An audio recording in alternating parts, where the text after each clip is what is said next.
Hi, this is Scott Garibay, and today I'm going to be talking about Sherlock Holmes, and Dungeons and Dragons, of course. So, if you are a dungeon master, if you're a player, you don't really need this is strictly for the dungeon masters.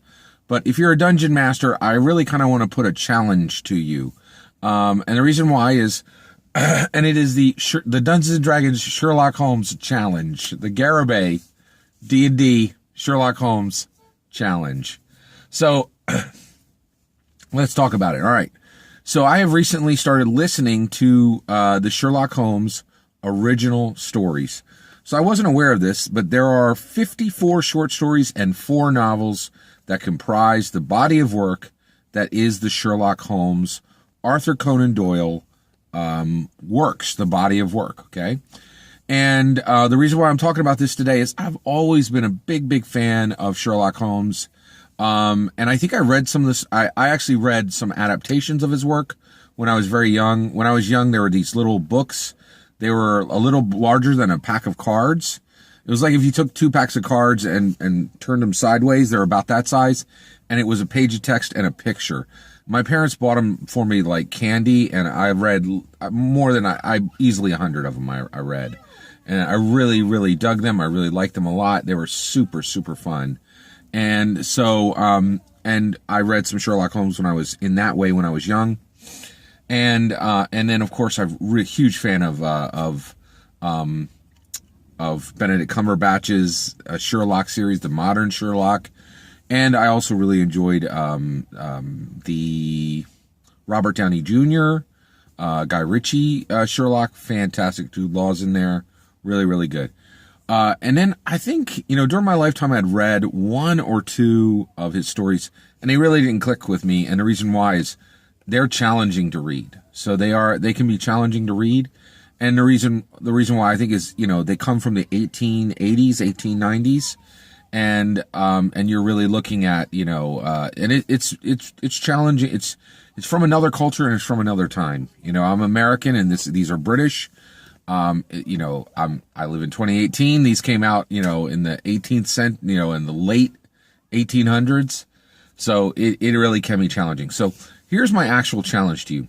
I challenge you to go to YouTube and enjoy 6 of the short stories. They're all between 45 minutes, an hour, and 15 minutes long. And the reason why I'm challenging you to watch 6 of them is a couple reasons. One, because they really are from another time, another culture, and the language is distinct, right? And that means it really takes a little bit of time to actually get the cadence, to get the language, to get the cultural references. It's challenging, right? But what you will do is you will build a buffer for them, right? And actually, this comes from my technology training. A long time ago, when I was being trained by one of the best trainers I've ever worked with in internet technology, back in like the early 2000s, they would train you a lot for IT. And I was really trained well, and I would write stuff down, and my boss was like, and my trainer was like, you need to type this in. And I'm like, well, I'm not super fast, and I don't collect my, thoughts fast enough to capture them, by typing them. And he's like, you need to do this to give yourself a buffer. You need to struggle through and gain that buffer. And a little bit, it's like this for Sherlock Holmes. So all this content is absolutely free on YouTube. You can listen to the BBC radio dramas of them, and they are absolutely fantastic. They are free. They're 45 minutes to an hour and 15 minutes long each, and they are wonderful. They are an absolute treasure trove. Now, I know that what I'm saying here is, hey, Sherlock Holmes' original content is good content. And I think a lot of people are like, oh, that's obvious. But the reality is, in the world we live in today, people's attention are so distracted, not distracted, but people's attention are drawn to so many wonderful pieces of art that many of the old classics just aren't really enjoyed by that many people anymore. So I really feel great that I've taken the time to actually, listen to these classic mystery stories, and I am growing an intense interest in mystery fiction. But one thing I have discovered is that Sherlock Holmes is an absolute treasure trove. It is a must listen, must read for any dungeon master. And the reason why is Arthur Conan Doyle is an absolute master, at the craft of writing, at the craft of putting together a story, at the craft of creating distinct. It has everything you're going to find in Dungeons and Dragons. So every single one of these short stories is just a treasure trove for you as a dungeon master. What's there? NPCs are there, right? The NPC motivations. That's the number one thing, is every mystery has a motivation. You get the idea of, here's this person, here's why they are the way they are, here's the goal they're trying to achieve, right? Very, very critical, right? And it's really important to understand this. So I absolutely, hey, howdy. Hey, so sorry, that was some fans, actually friends. Sorry, a little bit of interruption there. Hey, so keep going here. Okay, so it's an absolute treasure trove. NPCs, motivations, locations, items. They're all in there. The biggest one is the motivations of the NPCs. Arthur Conan Doyle is just does a pure masterwork of being able to actually connect NPCs to motivations. It's really fascinating. It really, really is fascinating. So you definitely want to check these out. So again, it won't cost you a thing. So it's really great. You can do them while you're running around. You can do them on a long trip. They're there. They're fantastic. They cost you nothing, and they're complete masterworks. And what is able to be learned from Arthur Conan Doyle through these is it's right there. It's really, really fantastic. The other thing is, once you start listening to these, right, you're going to be able to realize that Sherlock Holmes and Watson should come into your Dungeons and Dragons games skinned. Right? Make them dragonborn, right? Make them dragonborn and an elf, or make them a dwarf and an earth genasi, but they should be consulting adventurers. I'm convinced that these characters should be brought into virtually every single Dungeons and Dragons campaign. Skin them, make them different, it's really, really different. By the way, also, the other thing that I think is really, really fascinating is the idea of, and I really learned this from watching this stuff, is I've really learned this from watching this stuff, is the idea of an NPC who is not a villain, but is not a villain, and actually a good aligned, here's perfect, okay.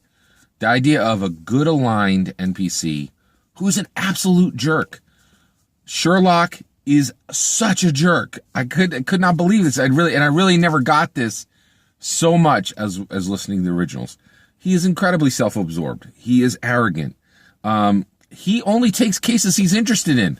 People will bring him cases and like, all these people have been killed and people are continuing to kill. And he goes, oh, that's base. I'm sure that'll get solved 6 weeks from now. It serves no interest to me. Be gone. You're like, what? He is not a noble dude, right? And also, just to be clear, when I said earlier that you should be bringing them in as consulting adventurers, I really think they should be Sherlock has to be a wizard and Watson has to be a cleric. It's just so it just fits. It's too perfect, right? So I'm really challenging DMs out there to really just listen to 6 of these, build the buffer. And once you've done that, if you're like, okay, I've got enough, I don't want to listen to any more of these, go your own way. But I think you're going to be just like me, and I'm listening to through every single one of them. I've listened to about 20, 25 of the short stories now, and I'm going to go all the way through and finish every single piece of content that's there. By the way, when you get past that 3 or 4, you'll be able to track the stories more easily, because there really are a lot of differences. There's some really funny differences too. There's one word in particular that you are going to be shocked that they use so often.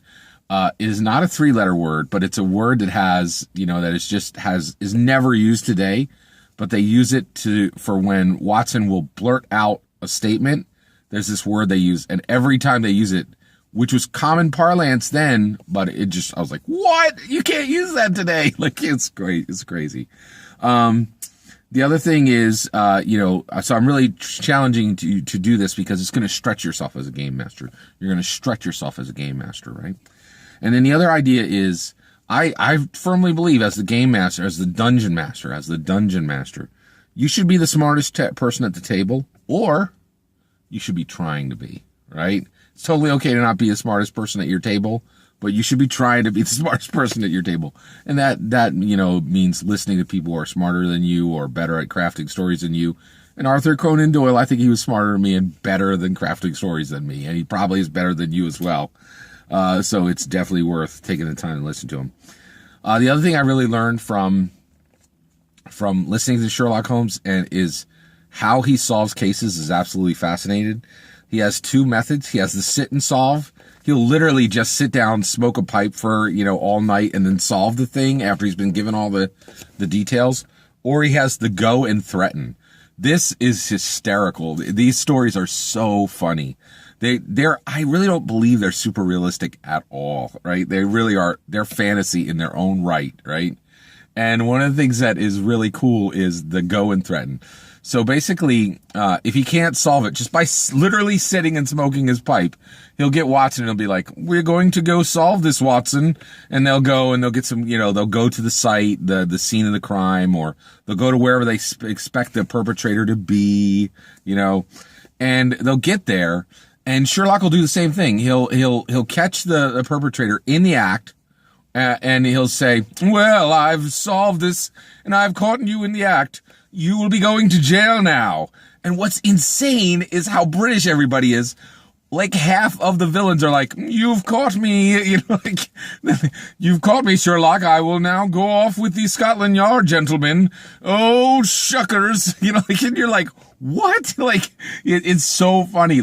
Every time. And there's this sense of shame, which is completely gone in our society. He'd be like, I've caught you, you cad, doing evil. And they're like, the villains are literally like, we have been caught doing evil. Oh, for shame. My mother will be so upset. It is so incredibly British, you've never seen. And then when things get really rough, in a Sherlock Holmes story, Sherlock always does the same thing. And that's the go and threaten. He'll say, Watson, I'm sure these gentlemen are going to be ruffians. You'd better get your service revolver and put it into your pocket. And so he does, right? And then they'll come across some ruffians, some hardcore villains, right? And they're like, oh, well, that's great. You've caught me, Sherlock, but I have this knife and I'm going to stab you in the face, right? And literally Sherlock will just say, oh, nice try. And Watson have his service revolver in his pocket and he is more than capable of pulling it out. So let's not get nasty now. And you're like, and the villains are always like, yup, oh, shuckers, we're done in again, sir. Oh my. And it is just insane. There's every one of these is just wonderful. The whole construct of the story is fantastic. These will grow you as a dungeon master, and you could take any one of the short stories and just mine it for non-player characters, motivations, locations, and items. Check out original Arthur Conan Doyle, the original 54 short stories, the 4 novels, for free on multiple sites on YouTube. Absolutely fantastic material. By the way, if you're worried, hey, I'm going to run down my data, switch it to 144 DP, 144 resolution, 144 pixels per on your screen resolution. That'll take your the amount of bandwidth you're burning down to listen to these. Absolutely wonderful. Highly recommended. Check it out. Take care.